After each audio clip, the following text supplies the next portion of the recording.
This is Ken Treadway with the very first edition of the Oceanside station, the Big Buccaneer Channel, or the BBC. With us is our very first featured interview. Haven't spoken to you in a while, sir. Good to see you again. Dimitry Demidov. Hi, Ken. I come from the country that actually is trying to occupy Ukraine right now. You were at the Oceanside Beach Community Center, also known as a Junior Seau Center, and you were wearing a Russian uniform, is that right? Yep. And that's when Daryl Issa was running for his old seat. You sort of protested in your own way. Tell us what brought you to that point and what role you played in that episode there. Oh, yes. So Ken is right now looking at his own article in the newspaper. That was in the newspaper called The Blade. Yeah. And it's titled Ex-Russian Demidov Corners Issa About Putin. And yes, there's a picture of me in a Russian Soviet military uniform carrying a banner that says, Daryl Issa, the man who betrayed you for Russia. Well, yes, and former Russian Dimitry Demidov basically confronted the congressman, Daryl Issa, at the town hall at the time. And that was just part of my political activism at the time. I have been opposing Putin's regime for the last 15 years or so. That's when I've been in this country for close to 30 years now. For 20 years, I lived in first Soviet Union, then in Russia. Immigrated here in 96, first lived in Los Angeles County, then Orange County, then Oceanside for almost 20 years now. And yes, for the last 15 years, when Putin first after he passed certain horrible laws in Russia, I became a big opponent of his regime.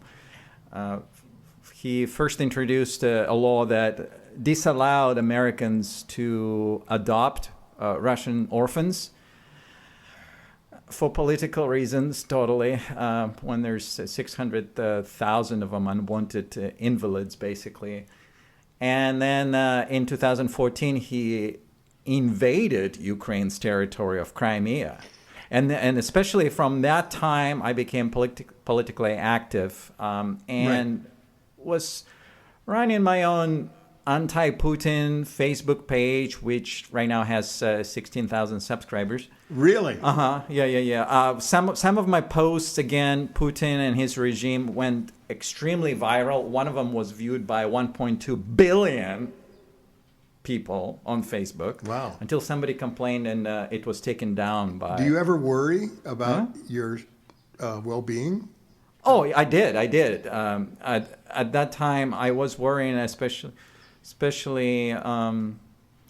Putin was part of it. A combination of him and what Trump did to our country, that kind of really was really bad for my well-being. I had mental crisis at the point. And I'll tell you about this a little bit later, but I was running anti-Putin page, and I was making posts critical of his regime. This wasn't allowed to be discussed in Russia, this kind of subjects. And when I would post something in Russian on various groups that are either anti-Putin or even pro-Putin, that made a lot of splash. And then, of course, when the elections were going on here in 2016, I put so many eggs in the basket of Trump not winning the race that I took it really hard when he did.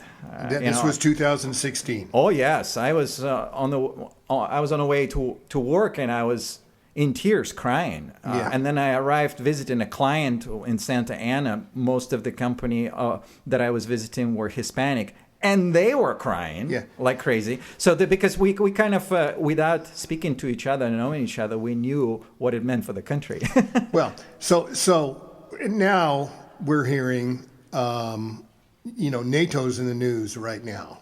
And there has been some news that just came out today about how, I guess Finland and Sweden are joining NATO, right? And NATO is 75 years old, and they're saying there has never been a war in a NATO country for 75 years, which is kind of a good thing. But the situation is that if your friend Donald Trump does get elected, it could really be significant about NATO. It could impact NATO significantly, right? Oh yeah, even on NPR this morning, Trump, in relation to NATO, was introduced by the anchors of National Public Broadcasting Company as the one who opposes NATO. I mean, when in the world would we have our leader here being a major driving factor for opposing NATO and a part of it? I was just rewatching with my wife a wonderful Netflix series about the Cold War that just came out. It's one of the top 10 still, and it's just a wonderful documentary. I had this total refresh of everything that we all had to live through. For those, I'm speaking about, for those who had to live through the Cold War, of course, and it's just incredible what a contrast it is right now, the United States and its leadership versus Trump's ideas. But, having so many eggs in the basket against Trump at the time, I was so active. And by the time I met you, that town hall meeting with Darrell Issa, who voted against investigation of Trump's Russian connections at the time, that was just one egg. I was at that town hall protesting, and then I personally asked him a question. I ended up on CNN with that. But I would also be found at both first and the second women's marches with humongous banners and a Russian flag, Soviet flag actually, with hammer and sickle, with big letters across, "Make Russia Great Again." Yeah, well, you were very, and you were very, you were not afraid to make a spectacle of yourself to support your cause. Oh yes, I would go to the airport and also carry, Trump's face. It's a banner of Trump's face with hate and other words written across of it. When I was protesting the ban against the Muslim commerce, there was a Muslim ban, as you might remember, temporarily. And so I was there at the airport, and I was at the marches, town halls. I would go to Darrell Issa's office in Vista, right, and protest there also with special banners, and usually in either Russian uniform or just regular outfit. So when you were on CNN, was it when you were protesting in Vista? Town hall. Or the town hall in Oceanside? Yes. Okay. And do you still have a clip of that CNN? Yes, I do. I do have it. That's good. Yeah. And right now, if you search YouTube, it says you will find still somebody recorded it on their mobile phone, and it says Russian-born is opposing local congressman over Russia connection, something like that.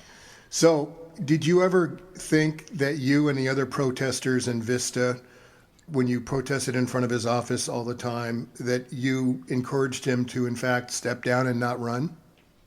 Well, I was posing very tough questions there. It's just, why would he go against investigation of Trump's connections with Russia if there are so many people in his court, so to say, over 20 people in his court over 35 people that he surrounded himself in the administration, including advisors, that had deep connections to Russia, he himself including. And that's what in that town hall I called out. I called out actually the names of those people in front of Darrell Issa. Then he interrupted me saying, well, this is taking too long time. I said, well, let me ask the question. I haven't asked the question yet. Right. Here is the question. Right. Why? And so it was blah, blah, blah, blah, blah, blah. Just generic political BS was in reply to me. I continued being active afterwards, being involved in District 49th Facebook groups of Indivisible. Indivisible is a movement that is actually bipartisan, both Democrats and Republicans. They're against shortcomings of Trump and Trump's regime, and anything that had to do with him, including his congressmen and cronies. And so I remained very active there. I attended quite a few meetings with Indivisible, and that was after Trump was elected. This kind of grassroots movement meetings took place. There's Indivisible Seattle and Utah even, all over the country. And so for the North County and South Orange County, District 49, I attended quite a few meetings about what do we do with his policies? How do we oppose them? So this is the Big Buccaneer Channel and the Oceanside station. We're speaking with, longtime Oceanside resident Dimitry Demidov, who was, as he says, internationally famous for a few minutes back in 2016 when he was on CNN and all sorts of other media. Do you still have, now we're 8 years on, are you still have the same spunk or the same activism spark that you had back then? Good question. Yeah, that was actually 2017. I looked up the article that you wrote. Oh. Yes, but yes, it was quite a few years ago. But in 2017, that same year, Trump passed a huge turnover in the law when it comes to the taxes in the country. Right? It was the tax law overhaul, basically. And that one I opposed together with the colleagues at Indivisible very, very much. It still passed. Now, that was a humongous blow to me. As much as you oppose and you're politically active here and there and everywhere, doing this and that, and it still doesn't work, it basically makes me question myself about my own abilities, about the contribution or maybe the effectiveness of contribution to not just to the regime, to the world. You start thinking about on a larger scale, doubt yourself. I had a nervous breakdown at the end of 2017, combined with many other things when I was involved in so many other things. So having a full-time job in engineering, doing political activism, being a coach for roller hockey in Oceanside, being a chairman of Oceanside International Film Festival, being on the board of directors for Oceanside Theater Company, acting, singing at musical festivals and Italian restaurants, being a volunteer for Oceanside Museum of Art, and also being president of Oceanside Cultural Arts Foundation, all at the same time, plus being a father. All of that together resulted in a major nervous breakdown. I almost lost my family and ended up going to a psychologist for half a year who diagnosed me with PTSD and anxiety. And this is when I told myself that I was making big changes in my life and stopped political activism. I also stopped being involved in arts and culture, and the only thing I limited myself to was sports because I was still coaching my son, could spend time there. So I was not involved. I still maintain my Facebook page from time to time with emotionally detached, though. Okay, I translate articles from English into Russian and then post them on same old groups that I was involved, some pro-Putin, some anti-Putin, and sometimes I also post anti-Trump stuff too. And that is called, that Facebook page is called Unofficial Justice. What do you say to people who say, well, Ukraine is just a it's just an extension. It's really Russia anyway. It's the same thing as Russia actually, and Putin's just retrieving it, and or they say, well, just let him have the territory in Ukraine that he took, and we'll call it a day, and then we'll have ceasefire. What do you say to any of those people? And the fact that Trump could get in, and he seems to be quite amenable to what Putin wants to do. Yes, I still have very strong opinions about Ukraine. Just because I'm not that politically active anymore doesn't mean I'm completely excluded from what's going on. I would say that those people are quite uneducated. Please read the history books, where you will find out that Ukraine has for sure been part of a Russian empire for quite a while. It doesn't mean that they were not something else before, and it doesn't mean that they don't want to be something else moving forward. But if you rewind back in the history, you will find out that the territory of Ukraine has been part of the Polish kingdom, was part of Ottoman Empire, the Lithuanian kingdom, Russian Empire, and it is true that just like Poland, they barely existed as a separate state. But now that they became a separate state in the 90s, they embraced that opportunity. And even though they don't have nuclear weapons, they're going to stand up for themselves. I helped Ukrainians when the war started. I said I was done with political activism, but I couldn't stand still. I couldn't sit still when the invasion happened in 2022. And so the only way those refugees were coming to the United States as one of the destinations at the time was only through Tijuana. They were not allowed to come to the United States through any other port. And so a lot of them, they ended up going to, I don't know, Argentina, Italy, or Germany. But for those who wanted to have their destination to be the United States, they would have to travel from Ukraine to Poland. From Poland, they would fly to Mexico City. Then they will travel to Tijuana. There, they would sign up for officially with the U.S. immigration system on this thing called parole, and they will be officially in their system waiting for when they can physically cross the border in the United States. And the United States allowed up to 100,000 Ukrainian refugees only. And so for the first 2-3 weeks, Ukrainians were crossing this way to San Diego from here, and up to 20,000 of them, they immigrated this way until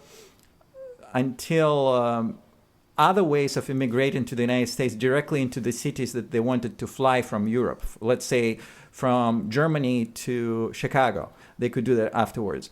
But for those 3 weeks, I was there at the border helping Ukrainians along with a couple of Ukrainian friends of mine here in Oceanside. Really? We'll go there, yes. And I would go there with my van, and families coming out. They don't know where to go. Some have relatives in the United States.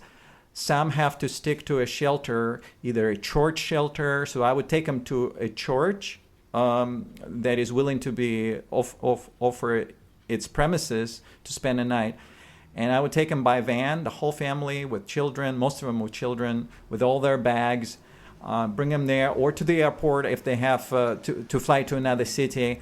And sometimes, and we would be doing that all through the night, meaning like, I would arrive there at 6 p.m. and then I will be doing that until 8 a.m., something like that.